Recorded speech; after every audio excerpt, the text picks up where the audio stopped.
शोर और भागदौड़ से भरी हुई थी। सड़क पर गाड़ियों की आवाज, लोगों की जल्दी और दुकानों के खुलने की खटपट के बीच एक लाल रंग की पुरानी मोटरसाइकिल धीरे धीरे ट्रैफिक को चीरती हुई आगे बढ़ रही थी। उस बाइक पर बैठा लड़का एक साधारण डिलीवरी बॉय जैसा ही लग रहा था। उसकी पीठ पर एक बड़ा सा बैग टंगा हुआ था जिसमें अलग अलग रेस्टोरेंट्स के खाने के पैकेट भरे हुए थे। उसका नाम था कबीर। शहर में हजारों डिलीवरी बॉय काम करते थे और कबीर भी उन्हीं में से एक दिखाई देता था। उसका चेहरा शांत था, आंखों में किसी तरह की जल्दबाजी नहीं थी और वो हर मोड़ पर बहुत सावधानी से बाइक चलाता था, जैसे उसे हर खतरे का अंदाजा पहले से ही हो। जो लोग उसे देखते उन्हें वो बस एक आम लड़का लगता जो दिन भर मेहनत करके अपना घर चलाता है। लेकिन सच्चाई इतनी साधारण नहीं थी।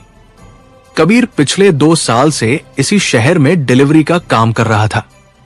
सुबह से रात तक वो अलग अलग जगहों पर खाना पहुंचाता, लोगों के दरवाजे पर मुस्कुराकर पैकेट देता और फिर अगली डिलीवरी के लिए निकल जाता।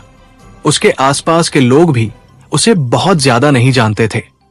पड़ोसियों के लिए वो बस एक शांत स्वभाव का लड़का था जो ज्यादा किसी से बात नहीं करता। लेकिन उसके जीवन में एक चीज थी जो उसे बाकी दुनिया से जोड़ती थी, उसकी पत्नी अनाया। अनाया एक साधारण लड़की थी जिसकी मुस्कान में इतनी सच्चाई थी कि कबीर जैसे कठोर दिल वाला आदमी भी उसके सामने पूरी तरह नरम पड़ जाता था। छोटी सी किराए की बिल्डिंग के 3रे फ्लोर पर उनका घर था, जहां शाम को कबीर लौटता तो अनाया दरवाजे पर उसका इंतजार करती मिलती। दोनों की जिंदगी बहुत साधारण थी, लेकिन उस सादगी में एक अजीब सी शांति थी।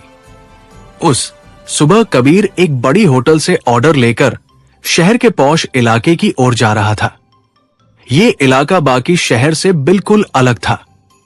यहां ऊंची ऊंची इमारतें थी, बड़े बड़े बंगले थे और हर जगह सिक्योरिटी गार्ड खड़े रहते थे। कबीर को ऐसे इलाकों में अक्सर डिलीवरी मिलती थी क्योंकि यहां रहने वाले लोग बाहर निकलकर खाना लेने से ज्यादा ऑनलाइन ऑर्डर करना पसंद करते थे। लेकिन उस दिन कुछ अलग था। जैसे ही कबीर उस इलाके के मुख्य रास्ते पर पहुंचा, उसकी नजर दूर खड़ी कुछ काली गाड़ियों पर पड़ी।